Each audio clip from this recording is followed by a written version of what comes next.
ends up happening as we enter picks and bans with G2 on the blue side starting off. Banning away LeBlanc. No real surprise. I feel like Jensen has had some pretty solid performances, not only at home in the North American LCS, but here at Rift Rivals, really dismantling Fnatic yesterday in their first game, and a lot of focus being to try and take away some of these comfort picks from the side of C9. And LeBlanc in general is such a big pick in North America. It's something that doesn't have as much priority in Europe. So that's, I think, one of the adaptations some of these teams are going to be making. You know, start to attack the picks and bans teams from that region would, because you want to take away what people are really comfortable on. It's like they were talking to Bjergsen yesterday saying how adapting each region going to have to figure this out day by day, and that's how it's going to swing the results. So we'll see if it ends up being the way for G2 as they ban out the Elise. And I'm curious about how much focus there's going to be onto Gragas right now, because we have seen over the last 2 days, well, today included, that it has become a more staple pick right now. A lot of teams have put a lot of early value on it, especially with the Cinderhulk changes that we have seen for him in the jungle. Well, excellent prediction there, Vedius, as it gets locked in first over on side of Cloud9 now. We'll see what they end up choosing first with a handful of mid laners banned away. Jensen will be moving somewhere different, but I don't expect him to pick it up in this first rotation. I mean, certainly could be looking at something like Thresh for Smoothie. It is a very strong pick for him, and it's one that's extremely popular right now. If you want to go for something like Orianna, that does make sense, as they've already taken Syndra off the table. One of the matchups that are considered pretty difficult for Orianna. I think you're also looking at Elise in here for contracts as well. He did bring it out early on in the day. He had a lot of early game success with it. Snowballing Jensen once again in the mid lane that we often see from him. And it usually does pretty well into the Gragas fairly early on, because in terms of early pressure, there's very little that the Gragas can do to match it. And I think that it would just be a fairly safe blind pick should C9 choose to go for it. Yeah, but at the last second, they are going to go ahead and lock in the Kha'Zix. So still has a lot of potential to make those big plays, but what they've given up here is this Thresh, and G2 might pick that one up for Mithy. Yeah, and if they do go with that, I mean, Kha'Zix is kind of considered a pretty good matchup specifically into Gragas. Some players do like to actually play that, so Contract is going to opt for this specific jungle matchup. We do see that Tahm Kench, Braum, these sorts of support picks are still available, so you know, if the Thresh is locked in here, I am going to expect that Smoothie will make his response in this first round of picks. That being said, you will leave yourself open to being more targeted, you know, in the AD carry and top lane role. Yeah, and something that we have seen Smoothie bring out as well was champions like the Bard too. So if they choose to save it, I wonder whether or not he does go for something a little bit more unique with the playmaking opportunities that they have in the bottom lane. But in terms of what G2 pick, I wouldn't be surprised if they go for something like a Renekton right now. I know that Gnar has been on the rise, but you guarantee a solid top half of the map. And, I don't think that was a lock-in. I have a feeling that was random. Yeah. Don't get excited. Yeah. All right. Over the player, it seems like there's a little bit of a panic going on over there. So. Yeah, not the only ones. All right, so I'm hearing that Perkz wasn't able to pick something. So when in doubt, of course, it's going to default over to the Draven, but he'll get the remake of the picks and bans. So we won't be seeing that one. That does happen from time to time. There'll be a very quick remake. I imagine that it will be exactly the same draft. Players, I imagine, won't be allowed to talk either, and you go back to exactly what it has to be same picks and bans up to that point, so you can't have an advantage just from getting that remake.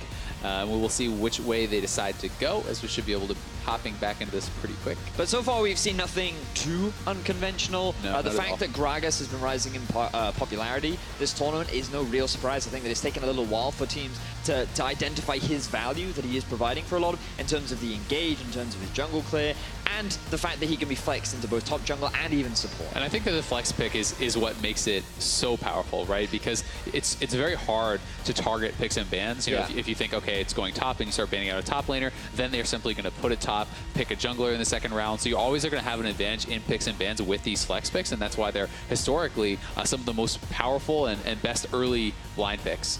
And the fact that we've seen LeBlanc already banned away with the Syndra means that you've guaranteed a powerful laner with the Orianna for Jensen as well. And we've seen from Cloud9 that they do rely on Jensen getting that early lead. They often play around him during the early game to set up nicely for those later game team fights. And I think that getting that positive matchup is a great thing for him. We also heard on the desk how they're expecting this to be a long game. And if you're looking at a long game, Orianna, if you want to get sneaky onto a late game carry, that offers additional protection. If you're going to draft another defensive support there too, so that all would synergize very well. And I'm thinking, like, as an answer, perhaps Perkz could look at something like a Talia if you wanted to. The roaming power that you do have is pretty potent, and he has brought out in the past during the regular season as well. So I don't think it would be too surprising if you went for something like that. No, and I think that makes a lot of sense too, because Perkz, has not had the best laning phase pretty much at all during the summer split in the European LCS, and it's continued here at Rift Rivals.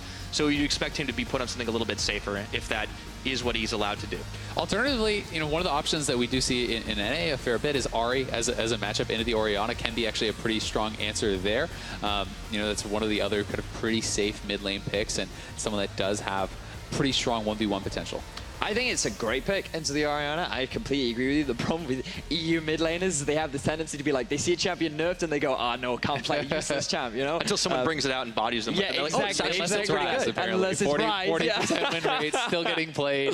No idea mostly why. by Exile. I just got to scratch that one off. All right, yeah, so we do have all the same picks and bans up into the not actual Draven picks, so that'll just keep rolling through. It would be funny if you then locked in Draven and they decided it was in fact a good pick after all. But I don't think it will be. As we were discussing, I think that they could go for their top laner right now. Something that they try to do is guarantee expect something that he can have a successful laning phase on. And by going for the Renekton, they would guarantee a pretty strong duo in the top and jungle.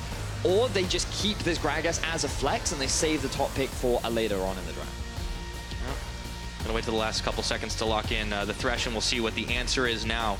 If it is to the Orianna, or if they go up towards the top side for expect. He has played a number of Renekton games even here, and his impact has been a little bit limited, in all honesty.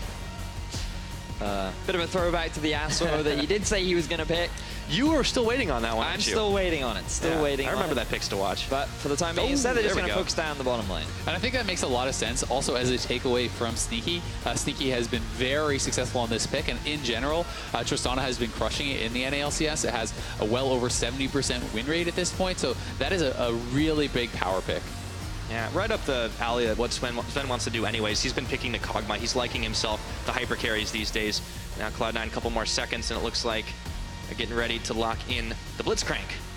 That is a bit surprising to me, especially into the Tristana. We actually got to see this showcased yesterday from the opposite side, how well Tristana can actually get away from the rocket grab. If you actually time your jump on Tristana well, it essentially negates it completely, and we saw Mithy really struggle to actually deal with that against Sneaky. Yes, he did have a couple really big picks that did turn around the game, but generally it's considered a tough matchup, and with things like Tahm Kench and Braum, that would have been kind of a safer option.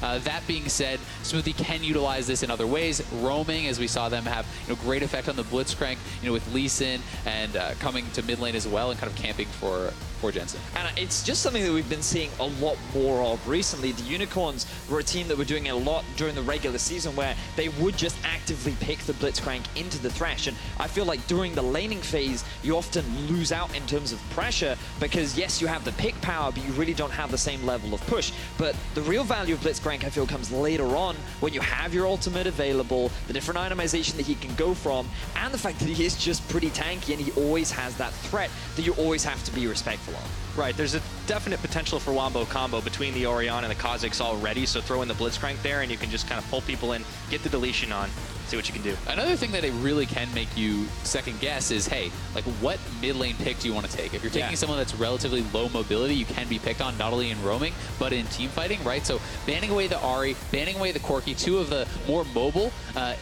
mid lane picks that are left there for perks means that he's going to be kind of pigeonholed even more because he has to deal with the Blitzcrank and perhaps even the Ashe. I wonder if he just goes back on the Lucian. It's something that he picked up quite a bit in the last couple of weeks in the European LCS and kind of just was holding lane with it. It is something you can do, but with top lane not having being drafted and almost pure physical damage at this point, that could pigeonhole them quite a bit. And with the Camille ban, I feel like the G2 may be edging towards a Rumble pick in the top lane. Oh, okay. The gauntlet's been thrown now for perks. But that's a nice little throwback. That's the Rumble pick that we were talking about. So this will guarantee that the Gragas goes into the jungle. If you're Cloud9 now, you're kind of limited in your options. You could potentially go for a Fiora with the Jarvan gone away and Gragas taken off the board. I feel like Kled would be the next best answer for the Rumble. Yeah, Kled makes a lot of sense. I think that's something that is a very good matchup into the Rumble. You can all in him very heavily.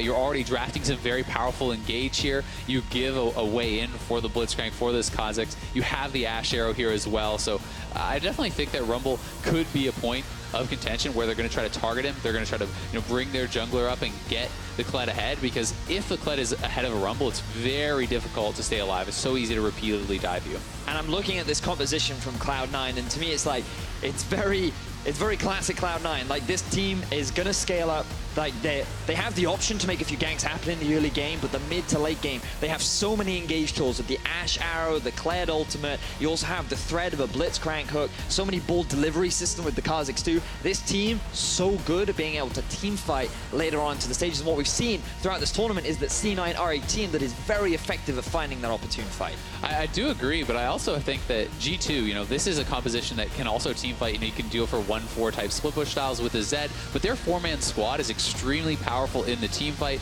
with the Gragas frontline, Thresh frontline. You have the Rumble for that AoE damage, and you protect this Tristana. Sven is extremely adept at this pick. We've seen him, you know, play it internationally many times before and have great success. Absolutely, but G2 are going to need to try and get that Zed rolling if they want to make the side lane pressure count. Otherwise, they'll have to rely on the power that Sven can bring out on the front line that they can get from their top laner. And C9, they know when games go long, they're in their comfort zone. The last match between these two yesterday, 48 minutes and 37 seconds.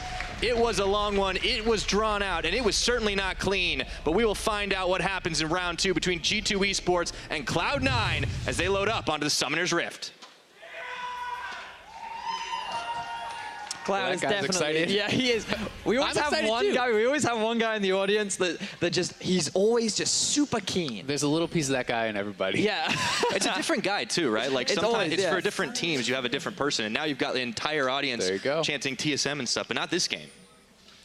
So I shouldn't have baited him.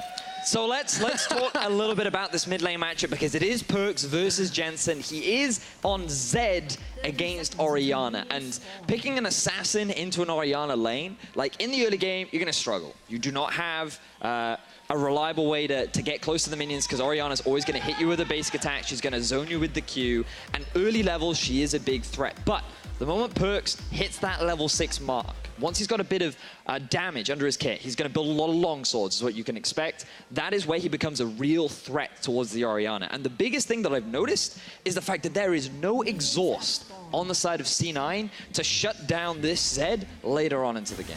And I'll also say, you know, in combination with the Gragas, right? Like, we already know about the Body Slam Flash, how powerful that is as a gank. If you bring a level 6 Gragas to a lane with a level 6 Zed, it's very, very difficult for anyone to be able to escape that if someone is already not there preemptively to support you. Yeah, and we saw what happened to Caps when he did not have his Flash yesterday on Orianna, how easy it is to just repeat these ganks over and over. So I'd love to see some early investment or repeated investment from Trick in the middle lane. Although we have to expect that C9 are going to try to match that investment as well. This is how Cloud9 wins their games. They rally around Jensen every phase of it. And if Perkz is ever using his Shadow aggressively in the mid lane here, that's something that can really be capitalized on by Contracts and by Smoothie, who are going to be looking for this roam. Does spamming your taunt with your Shadow count as aggression? It's a different kind of aggression. There we go. I think it's also what we did notice in the draft as well was the hover of Azir and Rise from Jensen. I can definitely feel like there's an element of banter between these two mid laners, but I'm sure it's all in good fun. As I think it goes something like, what is it? I don't remember that. I don't remember I don't remember. Yeah, actually. But what I do know is that Perkz is a very good Zed player, and once he first came into the European LCS, he was well renowned for these assassin picks. And given the change in meta and his development as an individual, he's more steered away from them, but now he's trying to demonstrate something today. And this is a really exciting matchup for me, just as individuals, because, you know, the lane kingdom, so much talk about Perkz and his dominance in the 1v1 lane, you know, having great results against Faker in the 1v1s at MSI. Jensen has been, in my opinion, the most lane dominant mid laner in North America for a long time, and this guy is actually crushing it this split and crushing it this tournament, I think, in the 1v1. So seeing these two guys go at it is going to be very, very exciting.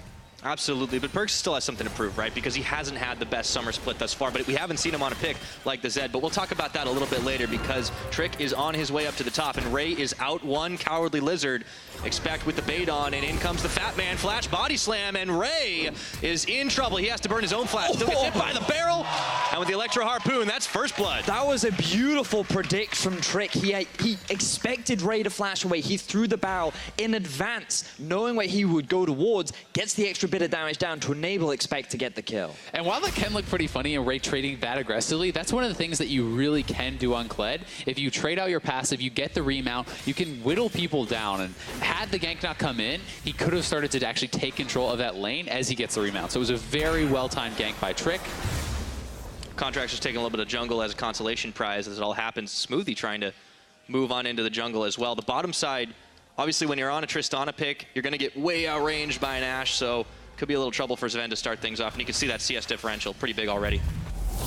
And here's the gank again. It's well set up. So this is Ray. He's trying to trade out his dismount, so he's going to be able to pull him back in, and then you're able to get the remount. And I mean, look how low Kled is, but Rumble is going to be punished more heavily from And this. just watch the barrel here, because what he's expecting is for Trick to just throw the barrel in front of him, but Trick reads the flash play in advance and is able to get the kill and the extra damage needed to secure it. But bear in mind, like, the other thing to note is that Ray was also a level up onto Expect as well, so trying to abuse that level advantage is definitely a very common thing that you do as a top player. It's so big, too, that Expect is actually the one that picks up this kill, because one of the common builds you'll see is a rush on Tabbies and a Seekers into these physical damage auto attacker matchups, and it makes it so hard for the Kled to ever really be able to punish that person in the early game until you start getting completed items.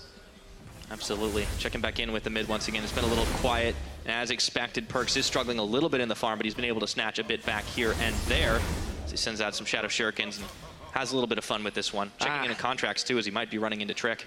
It's such an annoying mid lane matchup as a Zed. You just have to accept the fact that you are going to fall behind in the laning phase, and you just have to do your best to try and mitigate it as much as possible. But Jensen really demonstrating his dominance and understanding of the matchup. And they did spot Trick, I believe, walking across there. They had a ward over by the blue buff, so they should know that Trick is up here. We'll see if Contract actually comes up for the counter gank to try to defend this. But for now, I think that Ray should be fine under turret. He's going to be okay. Just pushed under for just a moment. You could see that they weren't falling for the lantern bait down on the bottom side. Sneaky and Smoothie were wise to the fact that Trick was waiting in the wings up there. Trick is being very patient, though, and if Ray goes much further forward, they could look for this play. I mean, this is not a level 6 Gragas or anything, but still, Ray is going to have to be careful.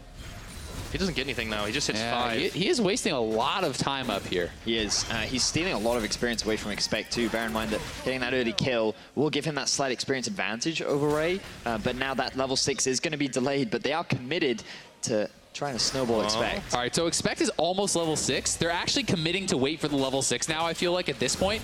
A couple more minions and he will get it. They're going to go now. Oh, right on the body slam. Instant equalizer. Off goes Skarl, but they don't have the damage to finish him this time. Oh. Flashing forward. Expect he wants this. Charbroiling down. Expect Ray doesn't die. fall, Oh, but Expect trades his life. That was such a big investment of time from Trick, and it ends up being a 1-for-1 from Ray. He was able to get a return kill because of the amount of time that he spent underneath that tower, but here we can see the gank again. I mean, they waited so long, they decide they want to wait it all the way out for the Rumble level 6, and as soon as he hits it, they do go. And you can just see, right, so here, there's a bit of a communication breakdown because Trick wants to disengage, but Expect goes under. And I feel like at this point, you just keep walking forward. Just walk away from the tower, try and get out of range. But he just walks back and forth, and he just stays under the tower for even longer than he needs to. Oh, level 6 is on the board. It's Deathmark now as Jensen trying to dodge, 2-step away from the arrested Perkz damage, and he does most of it. So you do get the barrier out from Jensen, which will make it a little bit easier when he wants to try and utilize that ultimate again. But for the time being, pressure is still an advantage of Jensen. Yeah, and Jensen, nice sidestep on the Shurikens. He is going to be able to play very aggressively, knowing that that ultimate is down for quite some time. So he's going to look to extend this CS advantage, and Contract has gotten into the jungle. So much time was spent topside. He could lie in wait for Trick, and with the Evolve's Q it looked like he took, the dueling would certainly go very heavily in Contract's favor in a 1v1 against Trick. But now Trick knows where Contracts is because of that ward sitting down there. Unfortunately, can't do too much about it. And it looks like Trick is going to give up where his position is as well, but he belly bops in onto Contract, smiting down on that last Raptor for a little help. Perkz trying to give some assist as Oriana's he barrels coming backwards. So is the Oriana. And that ball is going to be dodged away. Do not want. Yeah, they get the flash for the Ignite, but it's also a flash used by Perkz to actually get in range there. So Perkz down 2 summoners, and the camp goes over to Contract. Still a positive trade there for Cloud9. It does work out. I was surprised that Perkz would invest his flash into that. The only reason why I would imagine he did that is because he already used his shadow in the lane, which means that it was on cooldown and unavailable. And if he gets his auto attack off with his passive, he probably gets the kill there. That's because you have the true, bonus damage. Contract was very low, so he was looking for that surprising play. We do have Contracts down here. They're looking for the play now. Ashiro right on to Zven. He's got both his weapons, but he is hook. going nowhere. Hooked right back into Contract's kill. Smoothie, he waits for the jump to come out so that he can guarantee the CC. The chain was set up so beautifully with the arrow, followed by the jump from Contract, the silence into the hook. fantastic setup from C9 to get themselves a kill down in the bottom lane. Yeah, and that's why Smoothie starts it out with the flash punch, to ensure everything else is going to hit, to ensure that Sven has no chance to get away. Oh, yeah, and for Sven, he had a fantastic game against Cloud9 yesterday, but he's already on the same death count. A little bit more frustrating this time as he's taken the Orianna. Remember, he was on the Xayah last time around up against the Trist. And right now, C9, they have the early advantage, largely just because of the CS advantages that they have in mid and in the bottom lane, along with all of the jungle camps the contracts have been able to steal, while Trick has been trying to gank for Expect up in the top lane. So things definitely looking promising for C9, but remember, their whole game plan is about the later stages of the game. They have this great team fight. They have so many ways to engage. As Perks may have found Jensen. Looking for him, goes in, Death Mark, and Shockwave trying to deter him a little further, but in comes Smoothie to push back Perks and Trick. Really well timed Shockwave there by Jensen, just pulling Perks off of him after the Death Mark so he can actually follow up that damage at all. And one thing definitely going really well, I'd say, for G2 is they have kept Ray down a fair bit, right? You want to be able to have whoever's going to be in the side lane at the point where they can 1v1 him. And if Perks is getting bullied, you need to keep Ray down as well, because Perks is going to be the one who wants to get to that side lane and is going to have to deal with the Kled. Yeah, I agree with you. By just having that advantage in the 1 versus 1, it means you always have the option, if you're G2, to be able to utilize the 1-for-1 over C9. And as I said, you would typically expect him to have a pretty big favor when going off into the side lane and challenging people in those 1v1 duels. Little bit of a goal deficit for G2, but they definitely have that going for them. Remember, they did just come off a pretty frustrating loss against Phoenix 1. You want to be able to try and bounce back. As a 1-2 record, certainly not what you want to have in your second match on day 2. Now Mithy and Sven swapped up to the top side, trying to get that quick tower. And they're going to get this turret really uncontested. So Kled is in the mid lane. They're going to try to dive mid with C9 and make that their response. We'll see if they can pull this off, because they have not rotated anyone around. They cannot expect here, and Ray is already looking to cut off Perks. It looks like that Rumble's going down, but let's see what Trick can do. He gets the separation, but Jensen is healthy enough. Yeah, C9 had to force a play there because Rumble went bot, ulted out the wave bot, so they were always going to win that turret trade top, but Sven is just going to continue pushing. There's still a wave up there. Someone from C9 needs to get top. They can't afford to just give over 2 turrets. Sven taking a leaf out of Reckless Book, just keeps on the split push right now, but doesn't get any damage of his own onto the top side. Unfortunately, Sneaky for C9 couldn't actually get the tower down bot. The thing is, for Expect, though, I feel like he was the big part that went in C9's favor right there, because they will eventually be able to get this bottom tower because there is no answer from G2. You can see that with the minion wave coming in, Sneaky can secure this now, and C9 are able to get a kill as well. So while it is very favorable for G2 in the sense that they were able to get the first tower, it is still C9's gold advantage thanks to that additional kill that they were able to gain in the mid lane, as Smoothie looks for another advantage in mid. Overdriving forward, but Perks was wise to it. He doesn't have flash, but he is still stealthy enough to move out of harm's way as we get into 12 minutes on the game. Mithy going to get some sight on Contracts, throws the hook out. He's got some assistance from Trick, Smoothie's here too, though. Up on the arrow. Smoothie trying to come in. Once again, it's all over the place, that Blitzcrank. So the idea of the play is actually just to get some pressure and vision down into the bottom half of C9's jungle, because the goal is to get this tier 1 in the bottom lane. They know that with Sven on Tristana at this point in the game, she's still very good at taking down these towers, but trying to get close to the tower with the risk of Blitzcrank is always something you have to be mindful of, especially with Contracts always hanging around and trying to set up ganks. So getting deep vision and having that additional pressure makes taking that objective much easier. Ray going to take his spot back up towards the top side, and it looks like settle down for just a moment. Have been a lot of back and forth plays, a few attempts here. 1-1 on the tower game, but as you said, it is C9's gold game at the moment. And they did actually spot Trick out on the bot side jungle, so Contract's moving up to the top. Kled will have his ultimate back pretty soon. This is no Zonias yet completed on the Rumble, so that is someone that you could try to dive in this situation. We'll see if they want to go for it. It can be risky against a Rumble who's pretty strong with that equalizer. Yeah, I completely agree with you. There's always something that you never properly respect sometimes, because you think that equalizer damage is a lot. Even at early levels, but then to add to the fact that there's a tower hitting on you, the slow from the equalizer as well, like there's so much that you always have to respect, that there's always a big gamble unless you have 2 or 3 members that can change that aggro between them. Well, still settled in for just a second. We talk about Perks on the side lanes, but he looks like he's going to go roaming first. Still just sitting on his Yomus. Still waiting for him to get up to higher item spikes, but with the Orianna in that mid, it's going to be hard for him to get that tower without any assistance. And it's important to remember as well what this means for G2 as a team, because so far in this tournament, they're sitting at 1 and 2.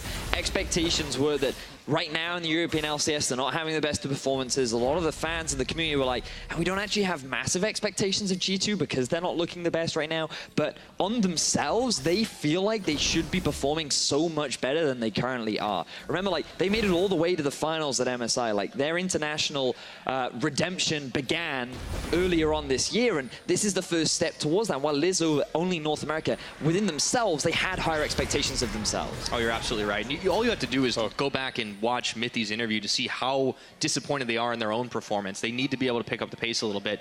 And the last time they met Cloud9, it was very difficult just for them to close it out.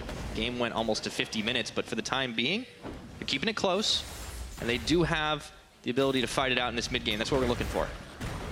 And the game definitely has slowed down. As the analyst has predicted, very much what we expected. Both teams looking to get towards that later stage of the game. C9 with this fantastic team fight composition, something that they have a lot of experience with and what they've had a lot of success with over in North America, along with the fact that G2, they have team fighting capabilities, especially with the Tristana and the Rumble, but they also have the Zed in their pocket, which does make the composition a little harder to play because his positioning and ability to flank will be key, but also they always have that side lane threat that they can rely on later on. And I mean, you kind of have to look down the line at all the picks, right? So while C9 does have some very powerful team fight, when you look at a Blitz versus a Thresh, you know, most people would say the Thresh is probably more useful in that team fight, and Kha'Zix versus a Gragas, right? The Gragas is probably more useful. So I don't think it's as one-sided as we're perhaps, you know, talking about it now. I definitely think that G2 can win the team fight. Zed, you know, certainly is hard to team fight on, but you can join those team fights, especially if you do get ahead. You know, putting threat on someone like an Ashe can just be enough to zone him out of the fight, and you can win through doing things like that. Absolutely, and if you can get a catch onto somebody, I mean, Ashe is the pretty obvious target, being one of the squishiest members,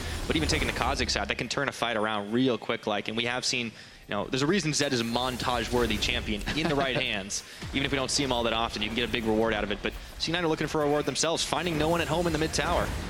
And that's another one of the weaknesses of a Zed is you don't have consistent wave clear. Nice shadow away there, though, from Perks, but you can siege on him, right? You can play more aggressively and kind of push up and try to group and take down these turrets if there aren't people in the back pocket of that Zed. I'm a little surprised that G2 decided to keep Perks in the middle lane. Like, with so many of the tier 1 towers now gone, you would think that they would maybe want to move Sven and Mithy into the mid lane to be that primary wave clear and then send Zed off to a side lane. But they want to keep their AD carry near this Rift Herald as a battle. Trick is flanking here, Smoothie. Got the hook on just to the Rift Herald, but he gets pulled right in by Mithy. But in comes Contracts to pick up the kill onto Mithy on the backside, and Ray comes charging in, looking for Sven, and it looks like he's just going to be able to do it, but Sven's going to have to hop and flash the wall.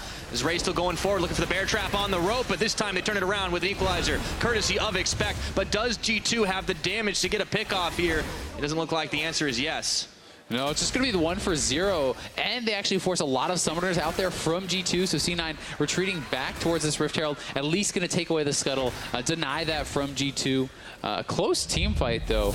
A really nice engage actually coming from the top side here from Ray. They have the flank from Kled coming in at the same time as they're engaged with the arrow, Sneaky and Smoothie going in there, so really well coordinated start to the fight. And I'm just looking at that mid priority that C9 had all along, because Perks was still sitting in mid lane having to deal with this wave. Expect, he joins the fight so long, and I feel like we're just seeing communication issues time and time again from G2, because the bottom lane wanted to go for Rift Herald, the setup wasn't properly there, the rest of the team couldn't help them, and so C9, seeing an opportunity, just charged onto G2 and were able to find kills. And look at all of the vision that C9 were able to gain over G2's jungle. They fully control the top half of G2's map right now. And they have even more mobility. Remember, just before that fight, they picked up the Cloud Dragon for themselves while G2 was trying to trade for the Rift Herald. And the reaction times from Cloud9, we've seen this tournament, when they want to take a fight, it's just 0 to 60 so fast. And I mean, it's kind of what Blitz and Kled allow you to do, right? You know, you have the Ashe, you have the Kled ultimate, you have this Blitz who can look for hooks, and you have so many go buttons then. So if that is, you know, one of the strengths that they are trying to utilize, this composition is really going to help to allow them to do that. Yeah, well, they hit them all at the same time. That usually helps.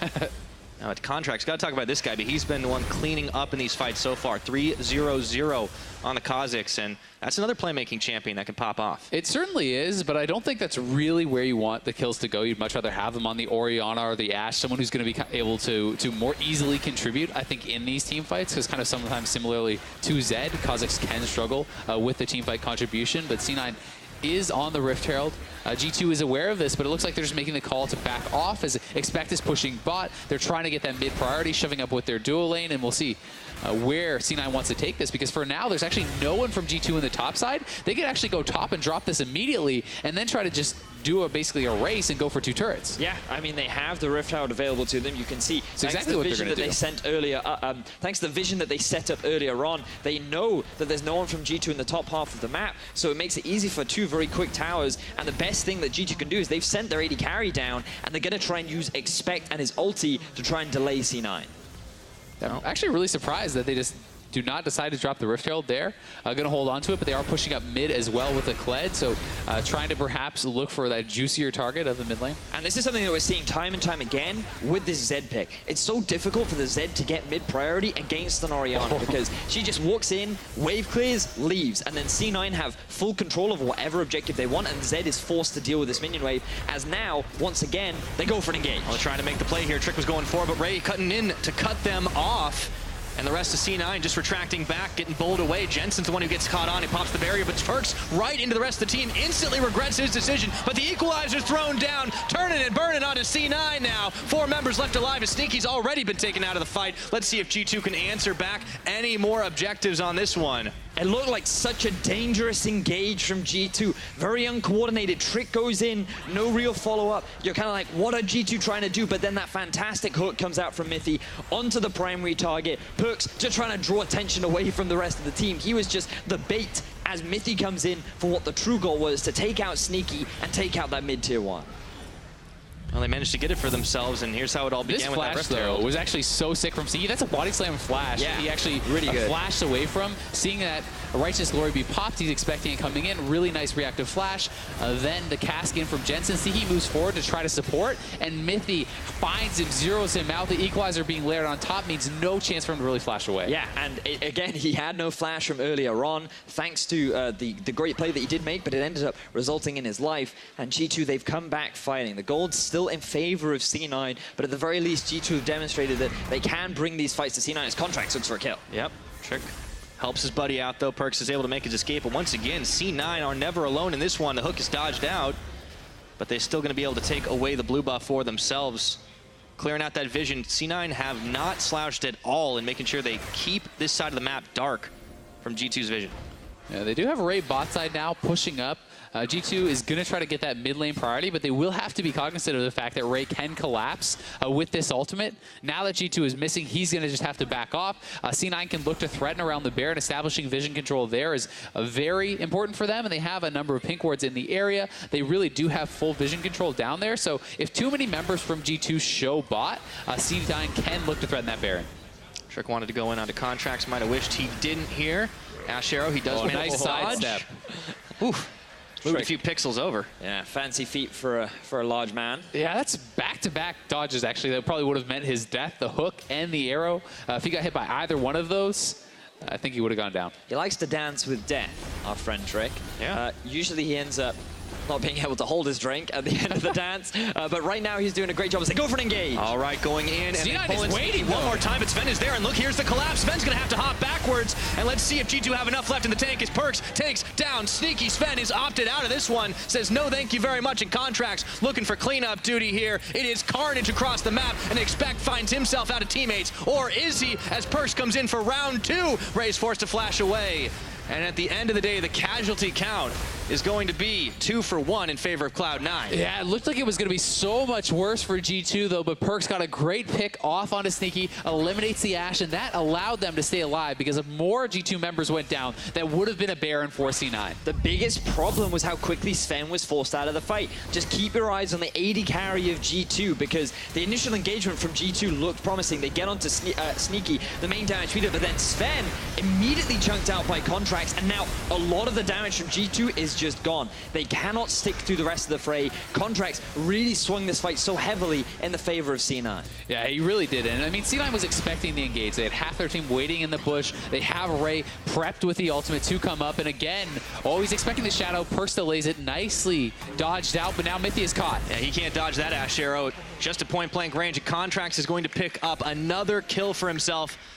And let's see if that prompts them to try and start off on this Baron. There's a lot of G2 members around. It's always good to have a ward buddy with you, but if the enemy has more buddies, unfortunately, there's just very little that you can do about it. That doesn't work out that time, yeah. So C9, they won't be able to get the Baron, but they will have control around the Baron. And while all this has been happening, Ray's been pushing down and bot. there's no TP on expect, so they actually don't have an answer right now. GT needs to force a play or send someone bot. They're doing neither. Trick is face checking. He's going to get pulled in, but he brings Smoothie right back into the team. Unfortunately, no one was able to react in time.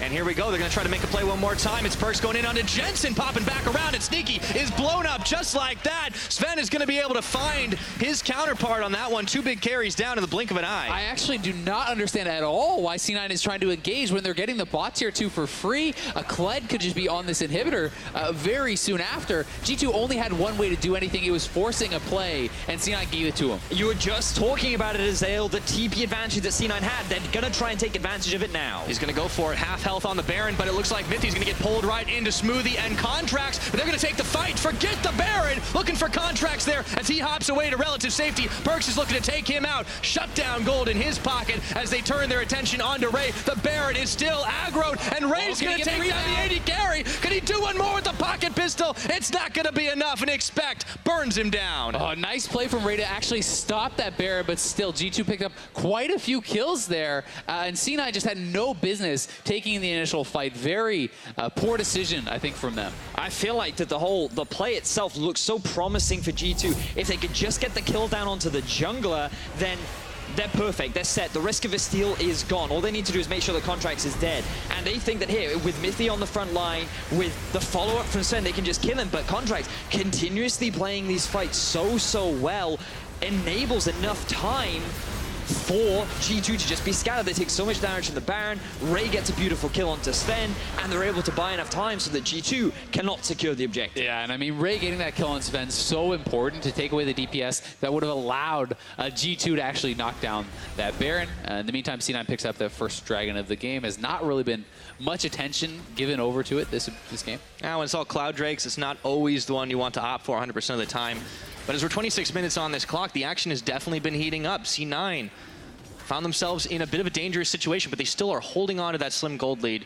And they're getting more powerful by the minute. It's really important to take note now of the items that have been picked up, because in that last fight, Jensen was dead and Sneaky had no flash. But now the Zhonya's has been completed. Jensen is no longer a priority target for Perks to try and kill. Sneaky can still be, but as long as Smoothie holds on to the silence from his ultimate, that makes it so much harder for Perks to be able to kill this damage dealer as C9 as well. Yeah, Ray is still threatening. As always, you saw what he was able to do when he was completely isolated from the team to just take out one and nearly two. There's so many weapons on the C9 side for G2 to deal with. And I mean, now, no TP on Ray. The bot lane is pushing up for G2, so they're going to have to try to deal with that. We'll see when C9 sends someone bot, and really what G2 does eventually to answer, because so far, now that Ray has completed a couple items, they've just been trying to avoid him. They've been trying to group, they've been trying to force fights. I'm not sure when and if they'll feel that Perks can actually match him in a side lane. And now that the Righteous Glory is available as well for Trek, G2 have slightly more reliable ways of forcing fights, given that you have the follow-up from Mithy too. Well, we've seen a number of flash engages from Mithy, but C9, they're just grouping in this push. Oh, Shockwave! Looking at 4 even more here, as it looks like Trick was going bowling, but it's only going to buy a little bit of time as Contracts gets the kill onto his jungle counterpart. And that's the jungler going down, so C9 going to go straight over to the Baron. G2 should have expected that engage when no one is answering all the minions at the C9 turret. And this is just a C9 classic, constantly finding these amazing fights. The question is, will G2 find a great fight of their own? Equalizer is available, and Trick has TP'd in. They're going to try to contest this, but C9 may finish. Taking way too much time on that one, looking to see if they can pick off any stragglers here, but Smoothie's already flashed away into the pit. Goes Perks looking for Contracts, but he instantly opts out of this one, and Ray is going to flash the wall and pocket pistol for good measure. All 5 members of C9 walk away with the Baron and walk away with their lives victorious. picking up a 3,000 gold lead 28 minutes into the game, doing what C9 does so well and getting that advantage over G2. And it really feels like both teams are just kind of not giving the respect to their opponents, not really playing the map correctly here. You know, as G2, you see 3-4 waves at your opponent's turret. Like, look at the minions in the bot lane. If no one is there, where do you think they are? They're looking for an engage. That's the only reason that they would not be picking that up. And G2 does not show the respect to that. Trick, he's not the one to take the lantern, so he gets taken out. That means C9 gets the kill, and they get the eventual Baron. Yeah, it's just so unfortunate for G2, but such good play from the side of C9, utilizing the Fnatic brush against European teams. But I think they would have learned. You'd think, right? But now they have the Baron, they're sieging onto the towers, they've got cleared off into a side lane, and this time G2 have decided to send Zed down bot, but he's immediately recalling, feeling the need to group up with the rest of his team. Yeah, he knows that with the Baron buff, the team cannot wave clear that well. I mean, yes, Sven is going to have pretty safe wave clear, pretty consistent wave clear, but it's going to be tricky to actually hold 2 lanes against this Baron. Yeah. Need to keep that 3-item Tristana alive to keep these waves clear, but it's harder and harder to do with the Baron buff empowerment on. And C9 just staying clustered as a 5-man. Yeah, they're just trying to actually control this jungle. They need to clear out some of the wards here from G2, you know, check the bushes, clear out that pink, so they can rotate back and forth between these 2 lanes and really kind of get an advantage there. When you establish the vision control in your opponent's jungle in a situation like this, Smoothie can be enabled to find the picks as they try to actually rotate around and answer you.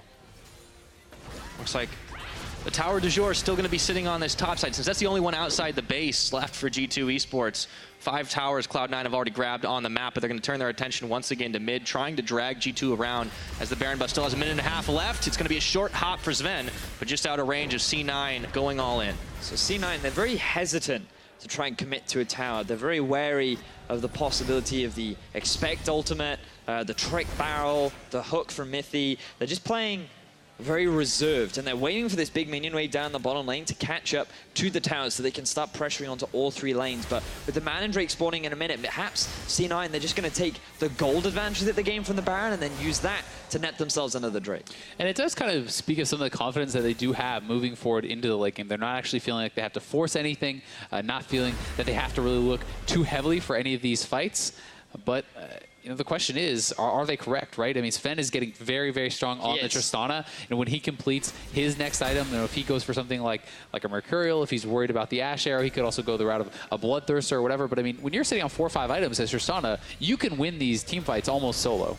Absolutely, and how much is that worth compared to what C9 have the later this game goes? You have an Orianna, you have a Fed Kha'Zix, you have an Ashe who is not going to dish out a small amount of damage either. It just comes down to who can play the team fights better, right? Who can actually have the biggest impact? Is it the Blitzcrank that hooks in a carry, or is it the Thresh that connects, or the Gragas Body Slam that knocks in Sneaky? It's all going to come down to play and execution in these final team fights. And while the game is slower, it just makes it so much more tense as well, because you know that that climactic team fight is coming. You know that that one person is going to get hooked in, or that person's going to fail their ulti, or there are just so many small factors that can so rapidly swift the favor of a team fight. Oh yeah, this is the stealth part of the action movie where the heroes are kind of moving in before the big final confrontation. We're not quite at the end yet, Betty. Well, and it's exactly how this previous game ended, right? When C9 played G2 last time, Sneaky was an extremely sped Tristana. It looked like they had the game in the bag, and then Mithy turned the game on its head with one Blitzcrank hook that took out Sneaky, that got them the Elder into a Baron, into 2 inhibitors. So you know that these big plays can and will change the course of the game. Yeah, and the shoe's on the other foot as far as the champion choices go, right? Because now Sven's got the Tristana and Smoothie's got the Blitzcrank. So we'll see if history repeats itself or we're rewriting those books.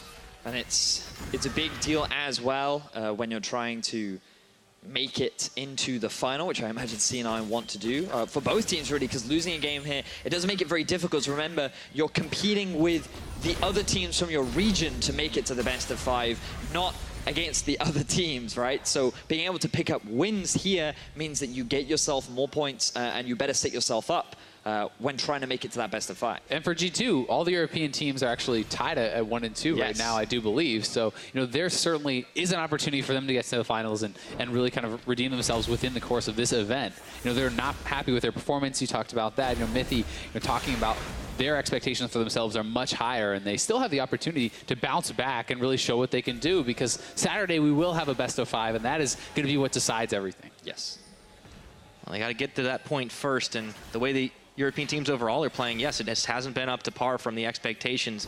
But that just means it's so much closer, right? One game can mean all the difference. So obviously every game counts, but when you're looking at the way the European teams have been playing right now, one small improvement can really just mean the world. And for Cloud9, of course, they've got to do better than TSM is at the moment. That's going to be a little tougher ask, it would seem. But at the moment, they are set up in this lead if they can just keep it going. Yep, and G2 now really just kind of trying to reestablish vision control, trying to extend their borders where it's safe to actually move out, find out where the Blitzcrank is, where the Ashe is, and where the C9 engage can come from. And for Ray, they're trying to establish vision for him so he can actually split push more aggressively, start to threaten for these kills, start to threaten for the turrets, because you can't really go for many plays until you know where the rest of the team is at. Yeah, things are very difficult for G2 to really move out onto the map right now, especially with Baron spawning in about 40 seconds. This is going to be the big swing point for C9, because with that objective, with only base towers left aside from that tier 2 in the top, C9 have full map control, and this Baron will enable them to just siege into the rest of the base, especially with the lack of, or the difficulty that G2 will have as they get spread out across the map thanks to Ray sitting on those side lanes. And they just don't have a whole lot of vision, so for G2, it's ever risky to just try and check into it. Are they doing it again? Are they really doing it again? He's keeping a little close to the other side, but at least they're at 5 members. Are they going to face check all in? They're pinging it. Oh, boy. They have to know. G2, come on. Fool me once, shame on me. Fool me twice. Oh, he gets got back in. Insta-flashed out, but he's going to go right back once more. Throws the big barrel out, and this time the bait and switch is a takedown. Smoothie expect getting the kill credit on that one, and they turn over to Ray, who's going to charge and gets bumped in on by Perks. Turns his attention right over to Sneaky. Has to pop out. Contracts looking for a deletion around the side. Gets a shutdown onto Perks. Ray going low, but it's going to be another. The double kill onto Sven, and it looks like that bug's going to happen. He has the resets here. It's a level 16 Kha'Zix. So many kills on Contracts, and he saves this fight, picking up 2. C9 look for the re-engage, can't find it. And Contracts, time and time again, is keeping these fights going in the favor of Cloud9. The teleport is coming in. They're going for the Baron. They're going for that objective. Trick is up. He has no flash, but he does have no vision. He'd be the hero, though. They can't even see it at all. They don't know if it's even going down. Trick wandering over now, but it's already gone. The Kha'Zix isolation damage so huge there. And Contracts is really putting the team on the back. It looked like such a good fight for Trick, because he gets hooked in, right? You think this is bad, but then he just goes to the re-engage. The entire C9 team gets split up with Blitz gone and a free access for Perks onto the back line. You think it's done, but then look at Contract. Yeah, Contracts finding a way back in. He waits by the shadow. Perks goes right back to it. He's able to follow after him. They actually get the shutdown. He has the leap reset going in onto Sven, just deletes him with all the gold he has in this fight. And not only did this save that team fight, it gets them the Baron. He has a GA. This Kha'Zix is a monster. Yeah, such a good pick for him. Participated in 10 out of the 12 kills C9 have had. And now, yeah, he's going to be even harder to squish. So this is really, really rough for G2, losing out on yet another Baron. And we'll see if they can push back the aggression. It's going to be difficult. So much of it is really on Sven. I mean, Sven is the super strong member for G2. The rest of the team is kind of struggling a bit in comparison to their counterparts. I mean, the Kha'Zix is massive. Jensen is a full item ahead of Perks, so that is a problem. So much of the gold, though, on Sven, and he has the ability to carry these team fights if they can have the proper setup, if they can keep him safe, from Ray and Contracts and these guys who are trying to dive him and take him out. Absolutely, and we saw what happened with Sven yesterday on that Xayah against Cloud9. Had a pretty solid game overall, but remember, that was a long one, 48 minutes plus. This time on the Tristana, he's hoping to do a little bit more, and he's going to need to pull out a Herculean effort to make it done. C9 also stocking up on these GAs, will make their kind of one-fight punch that much more powerful. They have one on both the Ashe and the Kha'Zix, so it's almost like that 7-man team fight that you can expend. How do you beat Burst? Come back to life. There you go. Yeah. Tower's going down pretty easily, though, even with the rest of the minions there. It looks like C9 can clear that one away. And Ray pushing mid. He's threatening the other inhibitor turret right there. Already onto it, knocking that down very quickly. So now the C9 squad in the bot lane just have to be a bit careful. But Sven is very low. Teleport Contracts coming in for the kill. Able to finish the job off, turning his attention over to Trick, but Sneaky beats him to the punch. He's still getting the resets. Hops, skips, jumps, looking to chase G2 all the way back to their own fountains. He's finally going to fall, but that's just a GA. As he comes right back on up, he can't help but thinking that this one is all over but the crying. And it was that one big team fight that decided it all, and it was Contracts that gets it for C9. They get the big fight, they're gonna get the win. Absolutely, and at the end of it, G2 make one last feint of resistance, but with only the Nexus left remaining, just hit it, and it's Contract kills. Contracts with such an incredible game here against G2. 10, 1-2 on the Kazakhs, just ridiculous.